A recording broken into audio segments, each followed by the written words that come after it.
Antiere gi penjo kae mowuok kuom Odhiambo Kech, jadolo ng'i duokwa, openjo kanyo ni Jo-Israel kane riyo loyogi, to Nyasaye nochiko Musa mondo muoch lwanda ma pi nowuoke ma Jo-Israel nokuo kuom teko mar Nyasaye. Owacho ni ere kaka koro watamore wach mar pi e kanisni.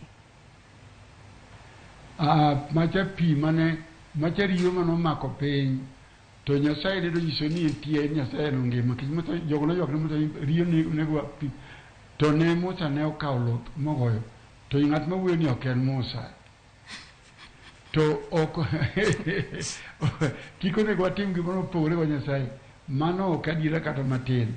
To ka Musa nogo pi nowuoke ma ji nomodho, to kendo bende Muma ka be wacho niya, ka Jo-Israel riyo kech ne pi ne wuok to pi ne kech pi ne negogi, to Musa nokone Nyasaye jogi pi mamiyogi ni pi negogi timo ang'o. To Nyasaye nokone Musa ni Musa kaw kaka kete pi mondo thiedh pi mondo neg jams mane pigo mondo ji omodhi. Mago gik ma Nyasaye ne timo kage, to makoro itimogi mato gimoro nono. An otamba mang'eyo en otamba mar chang minyalo lamo ne ng'ato ka ng'ato tuo. An aselamo ne ng'ato ka Nigeria, aselamo ne ng'ato ka nitie Germany, to waoro otamba to wakone dhi ok tam dhi oket kuom ng'ano chango mangima. Ok nawacho mondo miya pesa, no.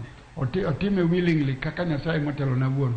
To odonjo to ok en gima ikete gowi ni tim kama tichulo kama, mano ok en Muma.